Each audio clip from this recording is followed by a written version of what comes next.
Welcome to the Grow Your Practice podcast. Hi, I'm your host, Chad Madden, owner of Madden Physical Therapy and Breakthrough.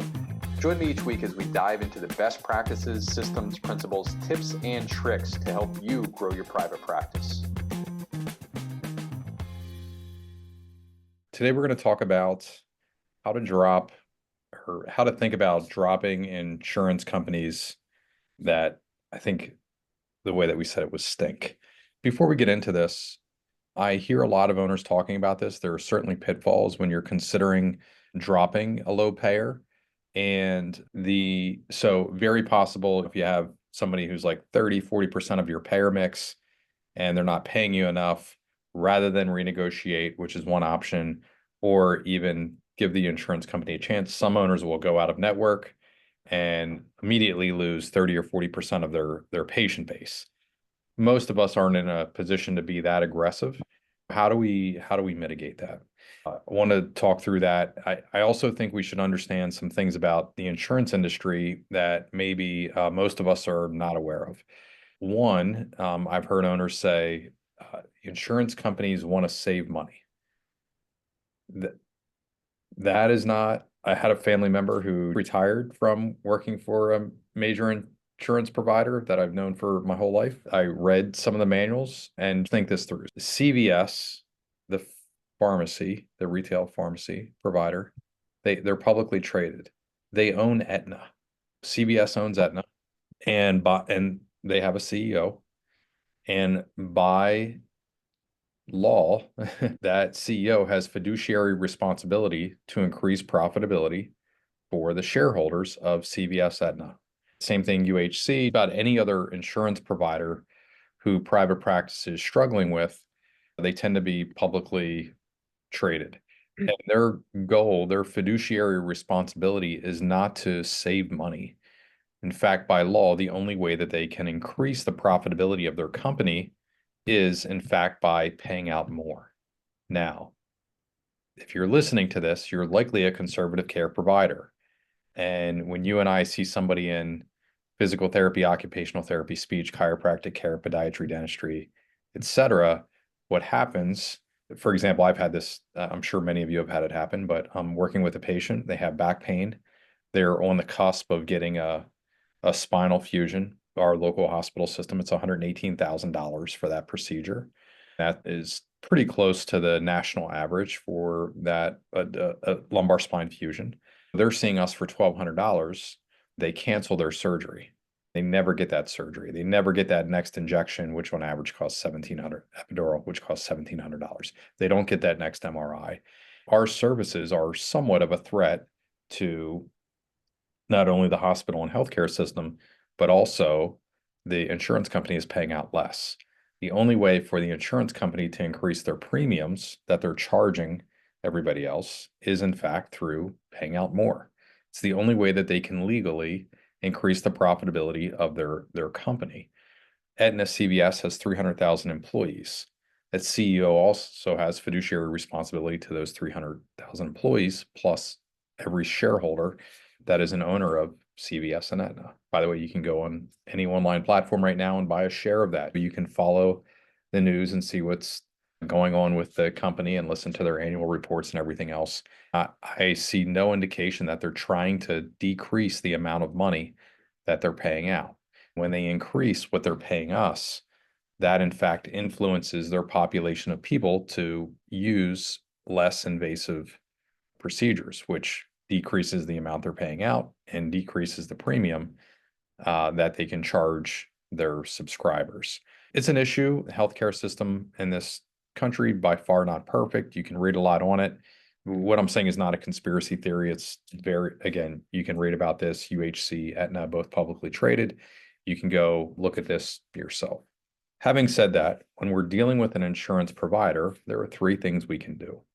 Coming fresh off the association event last week, had the opportunity to talk with a couple hundred practice owners one-on-one. The conversation went something like this. If we think about revenue per visit in the last 5 years, how are you doing? I would say 20% of practices said we're staying the same or getting better. 80% said slight decline. If you are listening to this, you participate with Medicare, you've experienced a 16% reduction in reimbursements over the last 16 years since 2008. That does not include the 15% CODA or PTA reduction that has also happened.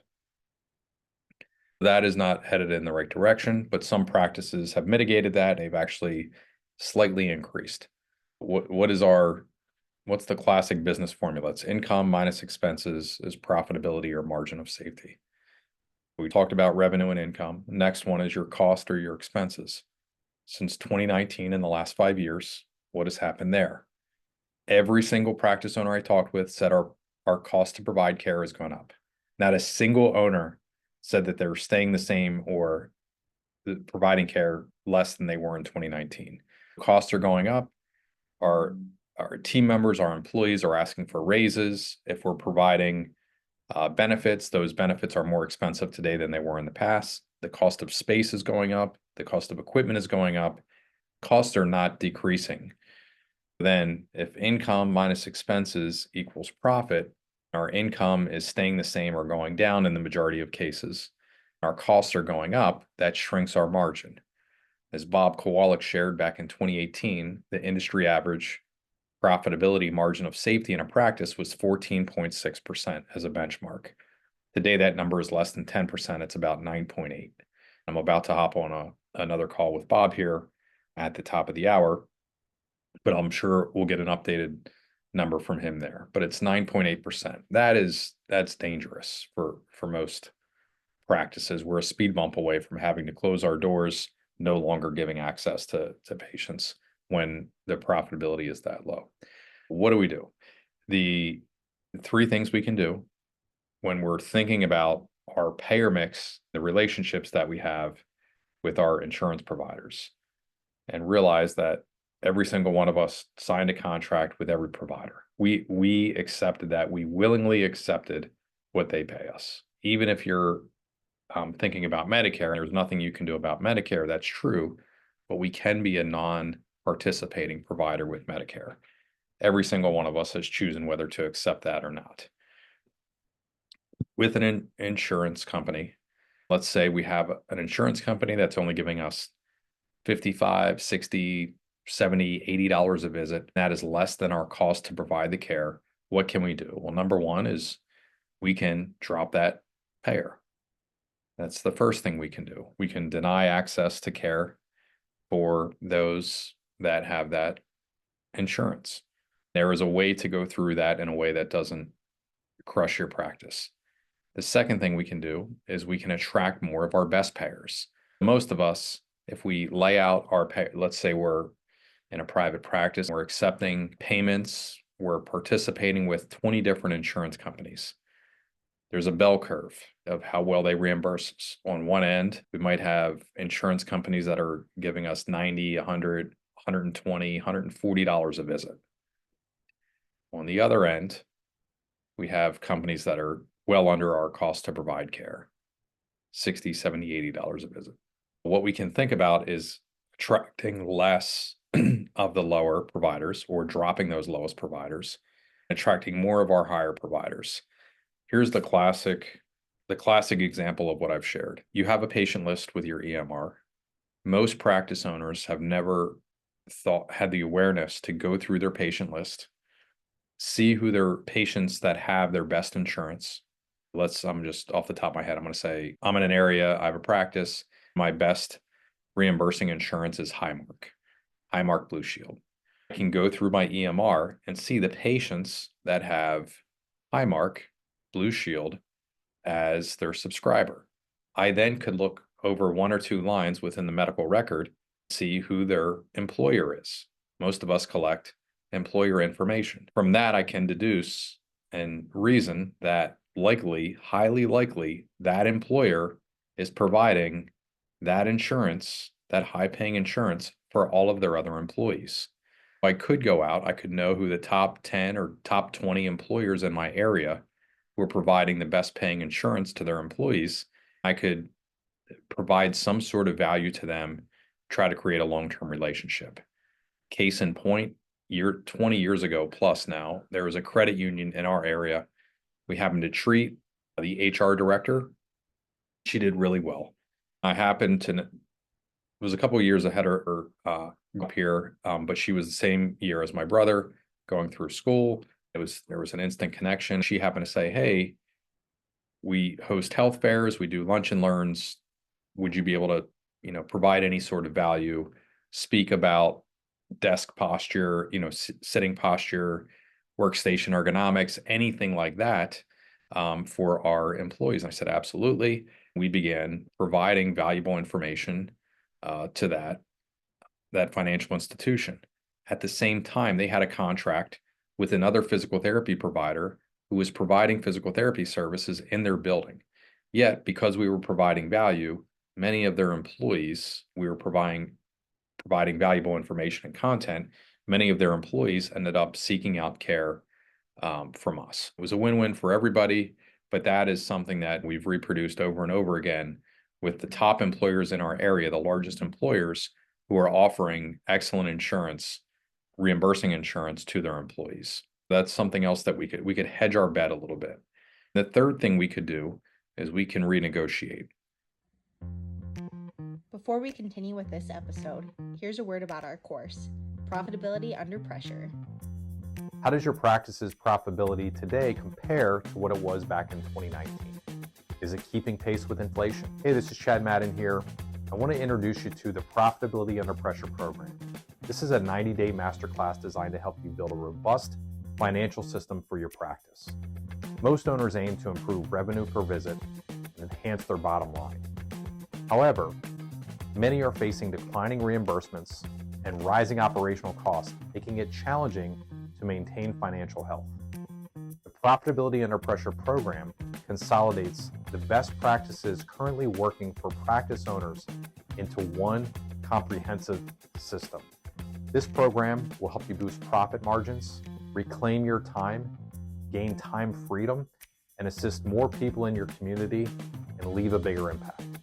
You'll learn how to conduct a profit leak audit, create a profit plan, and use various levers to increase revenue. Additionally, you'll get a 90-day trial of our patient demand software and access to our exclusive Inside Circle community. Here you can connect with other like-minded practice owners who are navigating similar challenges and finding solutions. Don't just take our word for it. Hear from owners like Lance Gross, who added $1.1 million to his bottom line, Peg Gray, who got her finances under control, and Jeff Gersh, who saved time with our cheat sheet for increasing profitability. Don't miss this opportunity. Apply today for the Profitability Under Pressure program and start increasing your profits by $10,000 or more within just 90 days of implementation, guaranteed. Secure a more stable financial future for your practice. Click below and apply now to join the ranks of successful physical therapy private practice owners who transform their businesses with our program.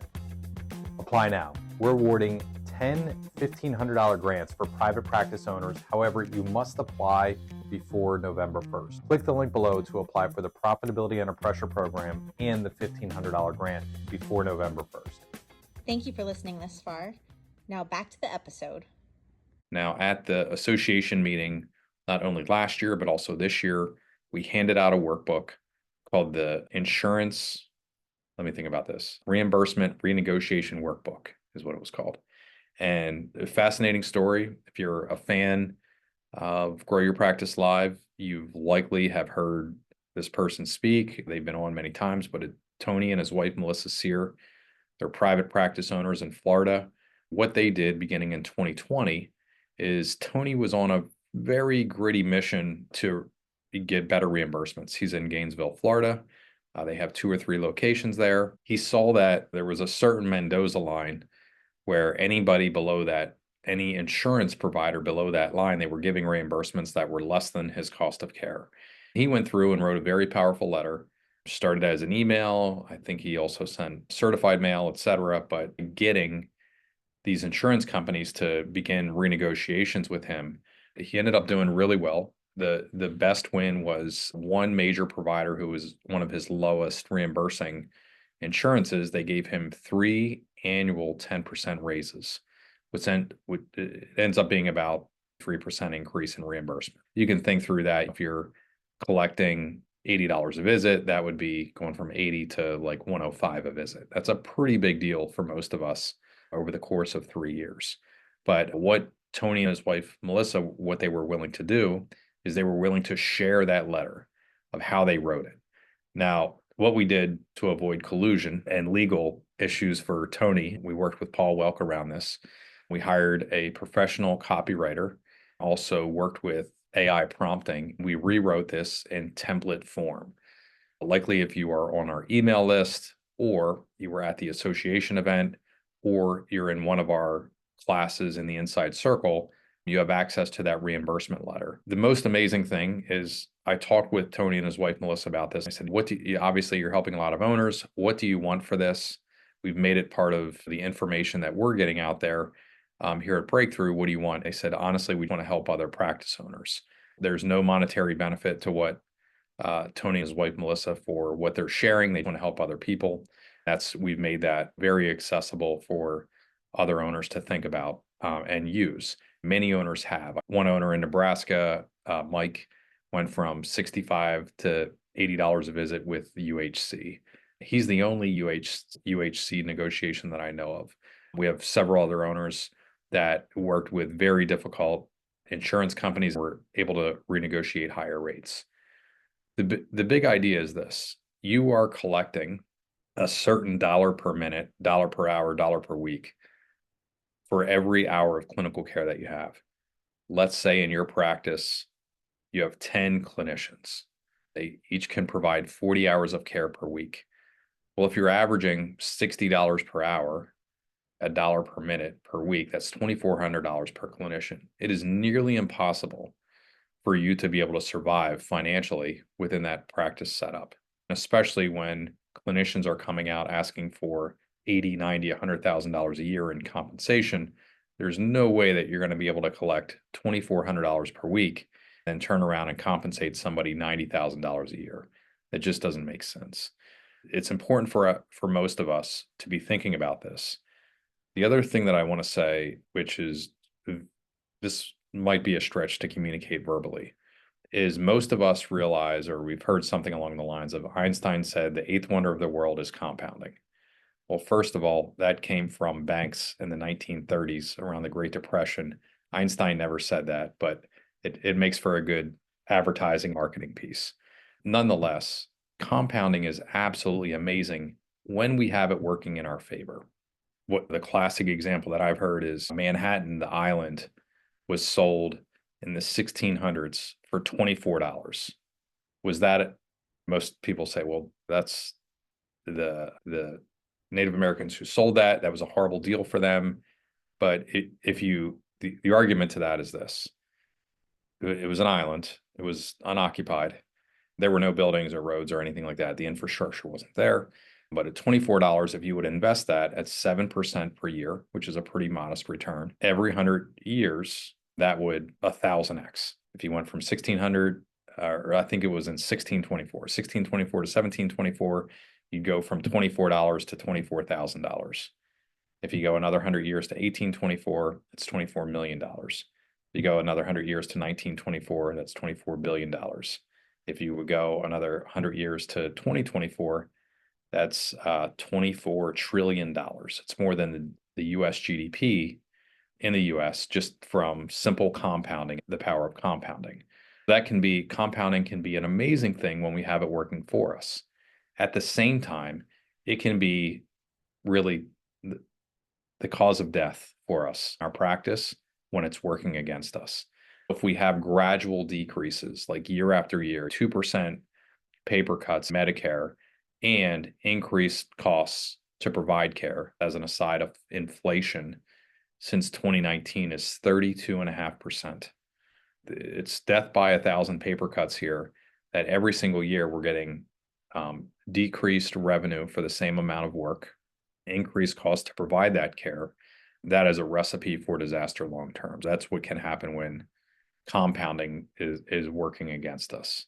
Not good. So a lot of owners are mitigating that right now, working through how can I think about payers. Those three options are dropping your lowest payer, attracting more of your highest payer, or renegotiating rates. Many times they work hand in hand to keep the ball moving in the right direction. Patricia, Mark, John, Aaron, questions from the gallery here? Thanks so much for hopping on here. I know I dropped a lot of numbers. When you hear numbers like that, you think about the trends in your private practice. What do you feel? I have a question, Chad. This is John. John. Is there any potential to negotiate with federal payers? Or that's just set at Congress, like Medicare, TRICARE, that's set at Congress? Or is there any kind of local renegotiation available? I don't know of that. I've never heard it being done. I can tell you we've had some outside of the box things happen here. One was we wanted to get something passed at the state level. Paul Welk has an office in Pittsburgh. He also has an office in Harrisburg. Paul shared this story with me, but they were trying to get an initiative pushed through around physical therapy. I think it includes some other conservative care reimbursement issues as well, at least at the state level. It might have been an access to care type thing. I didn't completely understand it at the time. It was a while ago, but we had treated the legislator who was going through that legislator came through and received treatment from Madden Gilbert PT.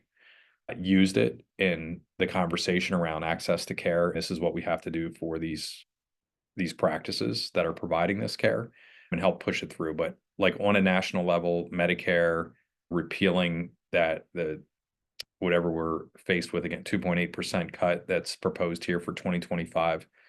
Outside of political action, I don't know of anybody that is, going in and saying, hey, I want to renegotiate my Medicare rates. Is that what you were looking for?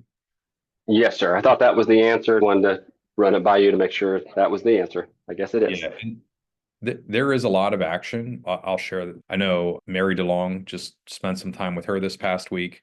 Her daughter, Alicia Jody, is the new compliance person that they brought in. I know they're heavily involved. Rick Gwenda, a lot of political action. The one that really impressed me 4 years ago was we had an event. It was in Orlando. We had it was in Dallas, January of 2020, before the pandemic. I believe there were 3 or 4 people on stage. I think it was Paul Welk, Ryan Christoph. I know Chris Redding was on there.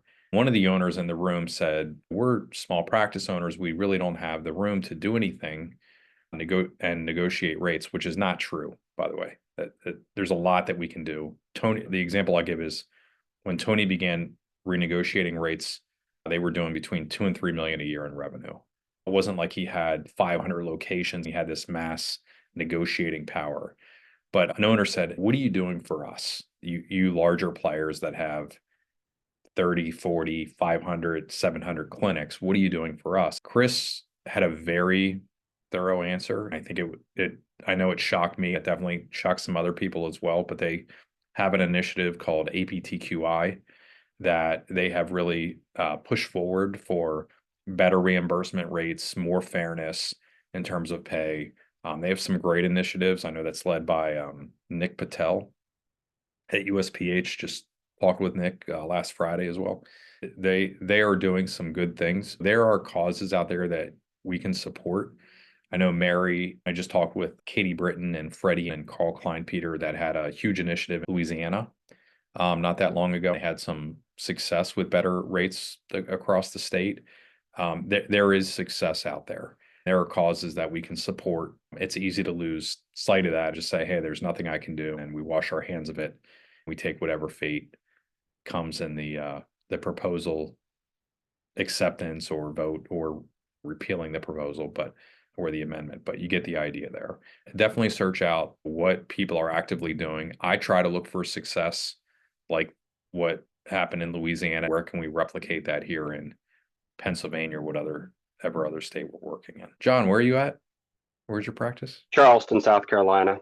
I was thinking that you might be Louisiana, but South Carolina. Got it. I remember that now. Awesome. Otherwise, thanks everybody for being on here. Any other questions before we sign off? Hi, this is Pat. I do have a quick question. Some of our income actually comes from workers' comp. I'm assuming that you would utilize the same strategy with workers' comp, or is there something a little bit different that you might do? A great question, Pat. I mean, the easiest strategy is they're blanking on the name, third-party payers, where There's somebody years ago, I think we found that we were in, it's like 15 or 20 of those types of contracts where we were to be reimbursed $138 for the visit, and we were only getting 80 because somebody else was involved in there. What our CFO, Tracy Doherty, did is she went through and got us out of every one of those contracts. There was always a threat that somehow our workers' comp patients would go away. That never happened. That was the easiest thing for us to like move the workers' comp compensation in the right direction. We would get true workers' comp rates, but we're not in with, at least in Pennsylvania, the workers' comp game is to be on the panels. The third party payer doesn't mean anything to the employer. Like they don't care at least that's how it works in PA. Full disclosure, not my area of expertise, but I know when I looked at the math with a third party payer, we were getting crushed where they were basically taking a large portion of that visit reimbursement. We got out of that completely. That's helpful. Thank you. I think the kicker was it was a patient that I had treated that had like multiple comorbidities. I think we saw them and it was like 3 different issues. They had a crushing injury. I think we saw them for 26 visits, if I remember correctly. That third party payer came in and said, you should have seen this person for 4. It's like there is no way that's physically impossible to get them back to work with 4 visits. Like that is ridiculous. That was the end. And we really started looking into what was happening and seeing how much they were scraping off the top. Then we understood their marketing position, which was when you go out of network with us, if you don't sign the contract, then we're going to take away your workers' comp referrals. Then we quickly figured out they weren't really driving workers' comp. We weren't getting any more. We had to be on the panels with the employer. That's really helpful. Thank you. Well, thanks everybody for your participation and engagement. We'll see you next week. Thanks, Chad. My pleasure. How does your practice's profitability today compare to what it was back in 2019? Is it keeping pace with inflation? Hey, this is Chad Madden here. I want to introduce you to the Profitability Under Pressure program. This is a 90-day masterclass designed to help you build a robust financial system for your practice. Most owners aim to improve revenue per visit and enhance their bottom line. However, many are facing declining reimbursements and rising operational costs, making it challenging to maintain financial health. The Profitability Under Pressure program consolidates the best practices currently working for practice owners into one comprehensive system. This program will help you boost profit margins, reclaim your time, gain time freedom, and assist more people in your community and leave a bigger impact. You'll learn how to conduct a profit leak audit, create a profit plan, and use various levers to increase revenue. Additionally, you'll get a 90-day trial of our patient demand software and access to our exclusive Inside Circle community. Here you can connect with other like-minded practice owners who are navigating similar challenges and finding solutions. Don't just take our word for it. Hear from owners like Lance Gross, who added $1.1 million to his bottom line, Peg Gray, who got her finances under control, and Jeff Gersh, who saved time with our cheat sheet for increasing profitability. Don't miss this opportunity. Apply today for the Profitability Under Pressure program and start increasing your profits by $10,000 or more within just 90 days of implementation, guaranteed. Secure a more stable financial future for your practice.